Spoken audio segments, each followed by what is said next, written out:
Hi, I'm Michael Sprague, the Executive Vice President of Sales and Marketing at Kia Motors America. You're watching Behind the Brand.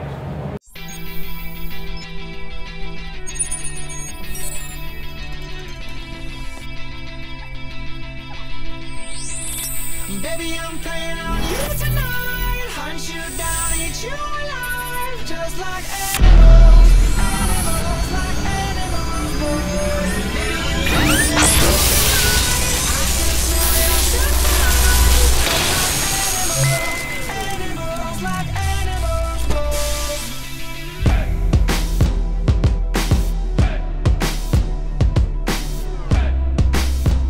Hi, I'm Bryan Elliott. Welcome to another edition of Behind the Brand. Today we're here live at VidCon with Executive Vice President at Kia, Michael Sprague.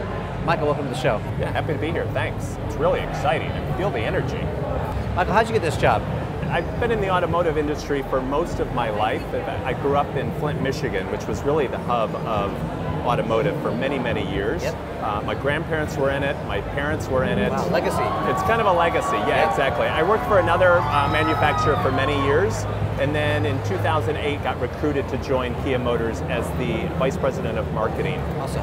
In February of this year, I took on the role of sales as well, so I now have both sales and marketing. Wow. So. Things have changed quite a bit at Kia since 2008, haven't they? Oh, absolutely. You guys have done a phenomenal job. The entire brand has been transformed. In terms of the product, we've got an all-new portfolio of products. We've got 11 different products that a lot of consumers aren't aware of, but also our strategy of going to market has changed dramatically over the last couple of years as well, and that's driven a lot of by what we're seeing here, just the technology changes and what's available. Yeah, I want to unpack that a little bit. You know, so people who watch this show, they're entrepreneurs, they've got a brand, or they got a product or service, and you know, they need to sort of evolve, innovate, transform, kind of like I see what Kia has done. Can you talk about how you guys have done that over the last, what, 4, 5 years. 6 years? Yeah. Right, yeah. How have you done that, and what have you done? Yeah, well, it's hard to distill it down to one or two things. I mean, for us, first of all, it starts with the product. Yeah. You really have to have great product that really resonates with your customer. Yeah. And you really need to understand who that customer is. Well, let's talk about that, yeah. So Sure. how do you know who that is? How do you find them? Talk about maybe some of the research methods or how you figure that out. Well, what I say to my team is always when we're talking about the target customer, if I go to their garbage can and open it up, what am I going to find inside? Yeah. Because that's going to tell me so much about that customer. Yeah, in what terms they're of reading, what where they're they shop. reading, what they're shopping, exactly what they're eating, Who their friends are. who their friends are, What they because, believe. yeah, the stuff that they get in the mail, it's all in there. And that's kind of how we distill it. That's how we break it down, and that's kind of, it's to simplify it. But we go through a lot of target customer research. We do a lot of research from a product standpoint. Yeah. Bring people in, ask them Persona, about the product. profiling, Yeah, exactly. All of the traditional stuff. So, you know, if I ask who's your customer, 18 to 35 is a terrible answer. Right. Who is the, like, in the crosshairs Kia customer? Yeah, it's really difficult now to define it in terms of a demographic, because now we're appealing to more of a psychographic. We're appealing to people who really are looking for something new and unique in the marketplace. Yeah. And that's really what we as a brand are. We're new, unique. We've only been here 20 years. This is our 20th anniversary, so a lot of people don't know us. They're familiar with all of the other OEMs, but a lot of people are now looking for something that challenges traditional convention. That's what we do.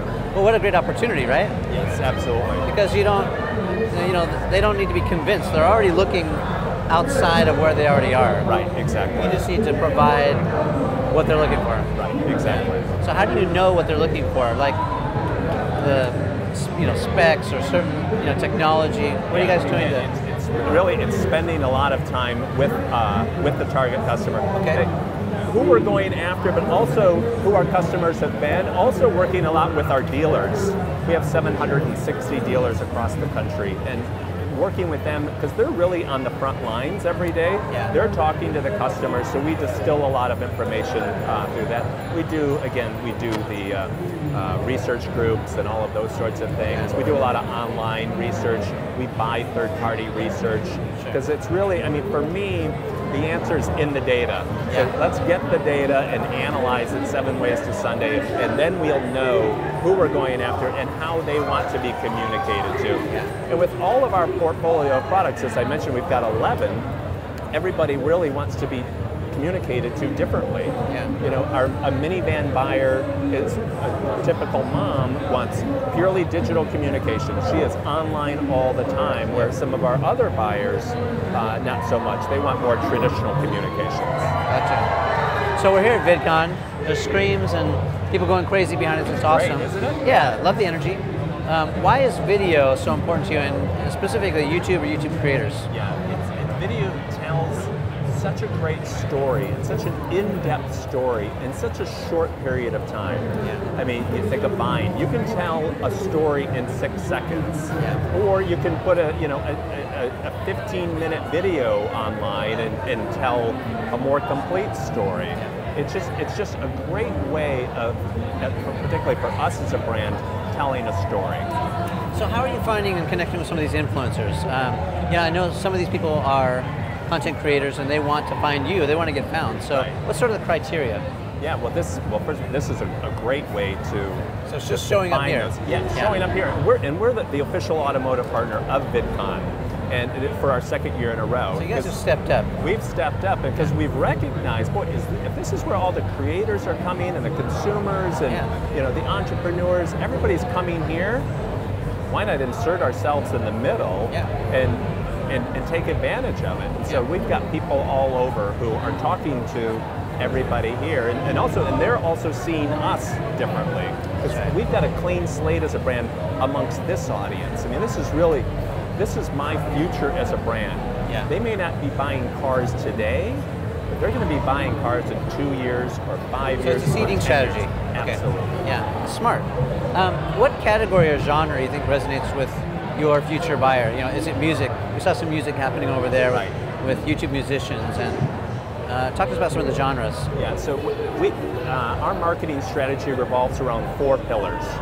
Music is first, they're kind of all equal in terms of the importance, but it's music, sports, pop culture, and what we call connected life. Yeah. And they all kind of interweave and come together at some point, but yeah, music, people are so passionate about their music, and that crosses all demographics. I mean, from the 15, 18-year-old student to a 70 or 80-year-old consumer.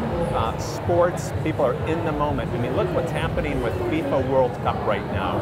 It's so exciting. You guys are everywhere. Well, because we're also an official automotive partner of the FIFA World Cup. It's so exciting to see Americans come together and support what the U.S. is doing in terms of I'm a huge fan.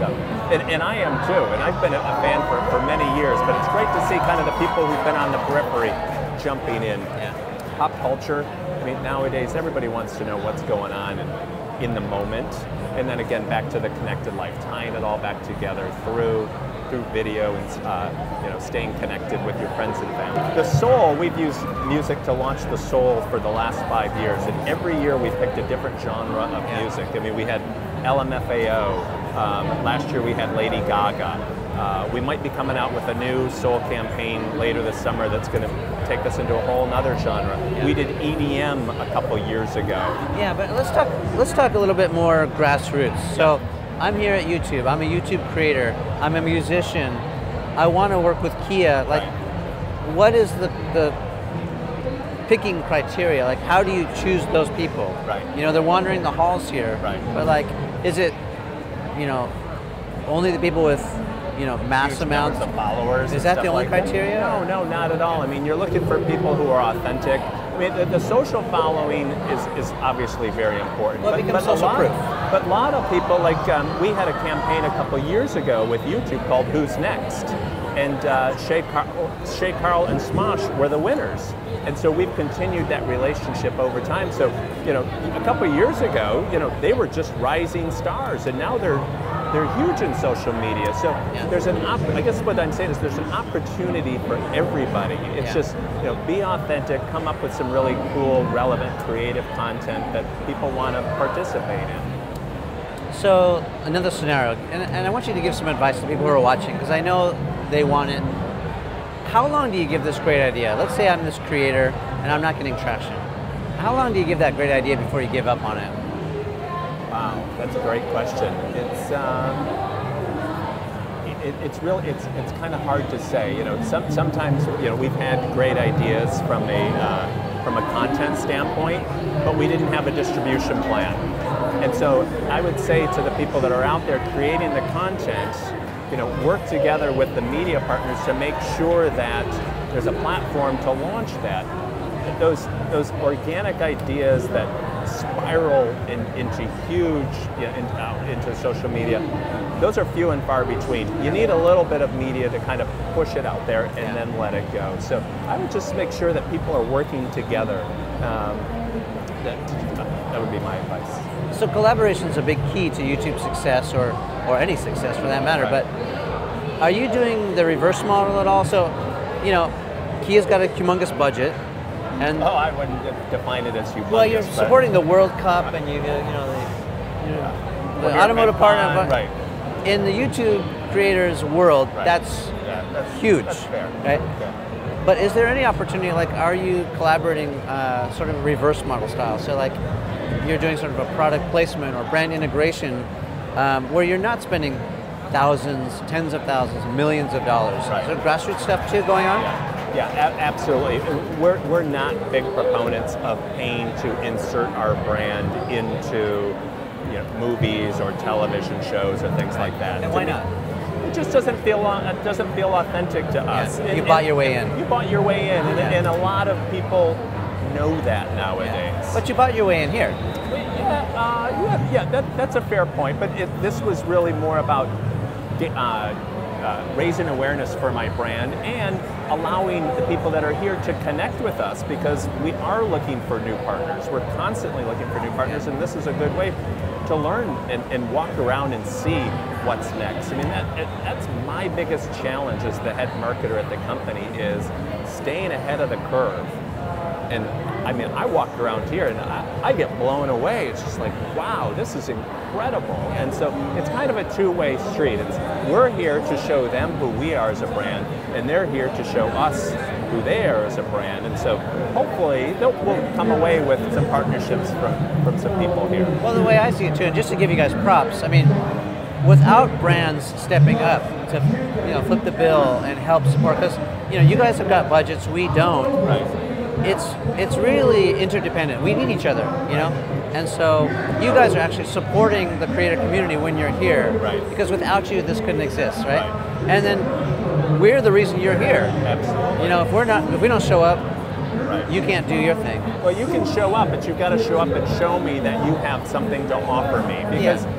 If we don't walk away from here with some great new partners, or at least some really cool new ideas, next year when we come back to look at this again in terms of a sponsorship, we're going to say, what was the return on the investment that we got out of it? That's a great point. So let's talk about ROI for a second. So and it's not just a calculation of the bottom line, what's the revenue? Right. We spent this much on the booth. Right. We got this many incremental sales. Right. We're not moving metal here. Not at all. And that's not our objective. Yeah, what are some of the objectives? Yeah, again, it's raising awareness for the brand. So it's a branding exercise. It's a total branding exercise, again, because I look at the audience, and there are some buyers here who may go out and buy a new car, but what's most important is that there's a lot of influencers here. Yeah. They're talking to their friends, their parents, who are out in the marketplace buying cars and saying, hey, I saw the new Soul electric vehicle at VidCon. It's really cool. Mom, Dad, I'm in the market for a car, or I need a car, or no, Dad, you're a commuter and you want to drive in the express lanes here in Southern California. So, again, that's not what it's about. I'm not going to sell a car today or tomorrow, but again, I'm building a relationship with somebody over a lifetime. And for me as a brand, the lifetime is 60 years in terms of driving, and for this generation, it could be 70, 80, 90 years. So I want to be a part of that from today going forward. So it really is long-term perspective. All right, that was great advice. We've been spending a few minutes with EVP over at Kia, Michael Sprague. Michael, thanks for being on the show. It was great. Really appreciate it.